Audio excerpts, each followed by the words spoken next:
بسم اللہ الرحمن الرحیم۔ عرب کی سرزمین جو اپنی بیش قیمت تاریخ کی وجہ سے جانی جاتی ہے، یہاں کے ریگستانوں میں، یہاں کی گلیوں کوچوں میں آج بھی اس وراثت کی خوشبو موجود ہے۔ یہ بات دنیا جانتی ہے کہ اس سرزمین پر ایک سے بڑھ کر ایک مجاہد پیدا ہوئے، جن کی بہادری کی داستانیں آج ان کے دنیا سے جانے سینکڑوں سالوں بعد بھی فخر سے سنائی جاتی ہیں۔ جب کبھی سب سے طاقتور مجاہد یا بہادری کی بات ہوتی ہے تو اس میں سب سے اوپر جس بہادر کا نام آتا ہے وہ حضرت مولا علی کا ہے۔ دنیا حضرت علی کے کارناموں، بہادری اور طاقت سے بخوبی واقف ہے۔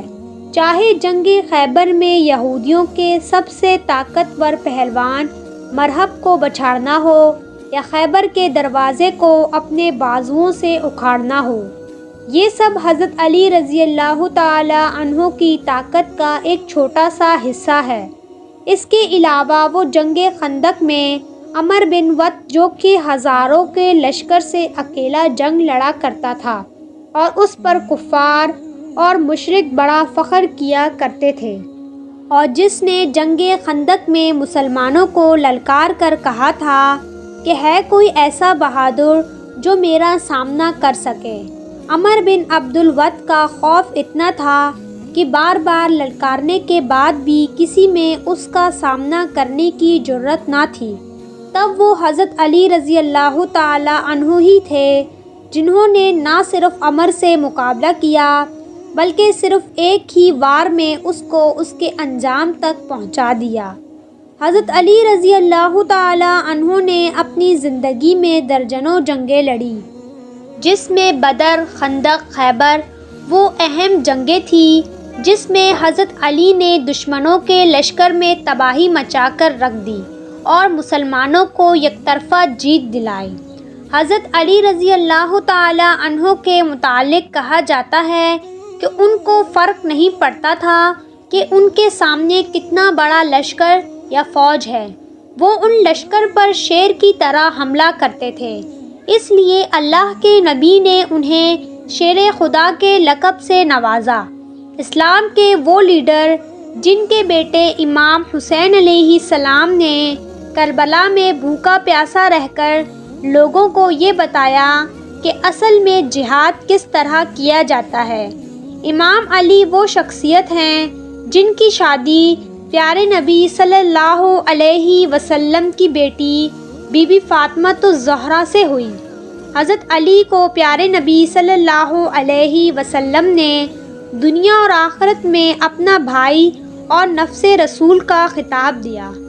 امام علی میدان جنگ میں اس قدر بہادر اور طاقتور تھے، اصل زندگی میں اتنے ہی نرم اور انصاف پسند رہے۔ حضرت علی کو کیسے شہید کیا گیا؟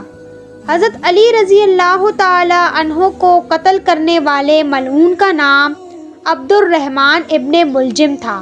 ابن ملجم پہلے امام علی علیہ السلام کا ساتھی تھا اور اس نے آپ کے ہاتھوں پر بیعت کی تھی، لیکن پھر صفین کی جنگ میں وہ باغی ہو کر کفار کے ساتھ جا ملا اور امام علی علیہ السلام کے خلاف جنگ کی تھی۔ اس جنگ میں وہ جان بچا کر فرار ہو گیا۔ ابن ملجم جب کوفہ آیا تو اس کی ملاقات کتام نامی عورت سے ہوئی جس کا باپ امام علی علیہ السلام کے ہاتھوں جنگ میں قتل ہوا تھا، لہذا کتام حضرت علی رضی اللہ تعالی عنہ کے خون کی پیاسی تھی۔ کہتے ہیں کہ ابن ملجم نے جب کتام کو دیکھا تو وہ اس کا عاشق ہو گیا۔ کتام ایک حسین و جمیل خاتون تھی۔ ابن ملجم نے کتام سے شادی کی خواہش کی تو کتام نے کہا کہ مجھ سے شادی کے لیے 3 شرطیں ہیں، 3000 غلام، 3000 درہم مجھے دینے ہوں گے۔ ابن ملجم بولا میں راضی ہوں۔ کتام نے کہا ایک اور شرط بھی ہے، اگر مجھ سے نکاح کرنا چاہتے ہو تو علی ابن طالب کو قتل کر دو۔ ابن ملجم نے حیرانی سے کہا کہ علی کو کون قتل کر سکتا ہے، وہ بہادر ہے اور ماہر سپاہی ہے۔ کتام بولی، میں مال نہیں چاہتی، لیکن علی کو ضرور تمہیں قتل کرنا ہوگا، کیونکہ اس نے میرے باپ کو قتل کیا تھا۔ لہٰذا ابن ملجم اس سے نکاح کی خاطر اس بات پر تیار ہو گیا۔ کتام نے 2 آدمی ابن ملجم کے ساتھ بھیج دیے۔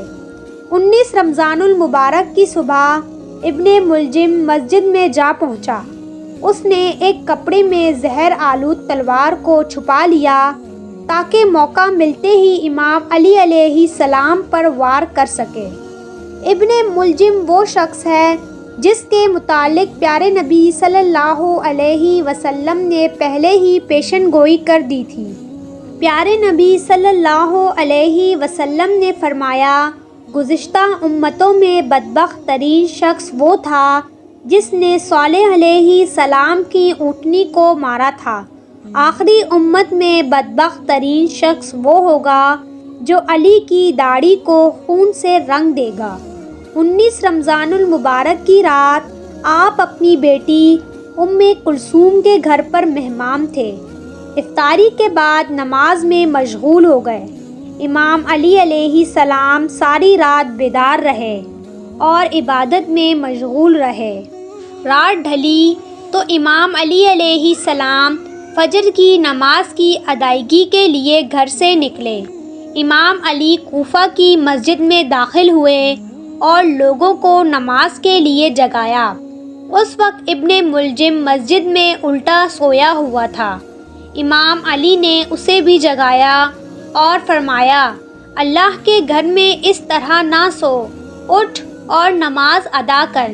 امام علی فجر کی نماز کے لیے امامت پر کھڑے ہوئے اور جب پہلی رکعت کے پہلے سجدے سے سر اٹھایا تو ابن ملجم ملعون نے چلا کر وار کیا اور آپ کے سر پر ایک کاری ضرب ماری جو امام علی علیہ السلام کی پیشانی پر لگا، اور امام علی علیہ السلام نے فرمایا، رب کعبہ کی قسم میں کامیاب ہو گیا، اور زمین پر گر پڑے۔ لوگ چلائے کہ اس ملعون کو پکڑو۔ ابن ملجم نے بھاگنے کی کوشش کی لیکن وہ لوگوں کے ہاتھوں گرفتار ہو گیا۔ اسے مسجد میں پیش کیا گیا۔ امام علی علیہ السلام نے جب اپنی آنکھیں کھولی تو ابن ملجم کو دیکھا کہ اس کے ہاتھ بندھے ہوئے تھے۔ امام علی علیہ السلام نے کمزور آواز اور مہربانی سے فرمایا، اے مردود، تو نے بہت بڑا گناہ کیا ہے۔ میں نے تمہارے ساتھ کیا ظلم کیا تھا؟ کیا میں تمہارے لیے برا امام تھا کہ مجھے تم نے یہ بدلہ دیا ہے؟ کیا میں تمہارے ساتھ مہربان نہ تھا اور تمہیں دوسروں پر ترجیح نہ دیتا تھا؟ اور کیا تیرے اوپر احسان نہیں کرتا تھا؟ امام علی علیہ السلام کو زخمی حالت میں گھر لایا گیا۔ امام حسن نے آپ کے سامنے دودھ کا پیالہ پیش کیا تو آپ نے فرمایا، اے میرے بیٹے، جاؤ اور پہلے قیدی کو پلاؤ، اور امام حسن علیہ السلام کی طرف رخ کر کے اس ملعون کے حق میں سفارش فرمائی کہ اے میرے بیٹے، اپنے قیدی کے ساتھ مہربانی سے پیش آؤ۔ اگر میں دنیا سے چلا گیا تو اس کا قصاص کرو۔ 21 رمضان المبارک کی رات مولا علی علیہ السلام کی روح پرواز کر گئی۔ آپ سے مقابلہ کرنے کی کسی کی جرت نہ تھی، اس لیے اس ملعون نے پیٹھ پیچھے چھپ کر وار کیا اور آپ کو شہید کر دیا۔ اگر یہ واقعہ اچھا لگا ہو تو ہمارے YouTube چینل کو سبسکرائب کریں، ویڈیو کو لائک اور شیئر ضرور کریں۔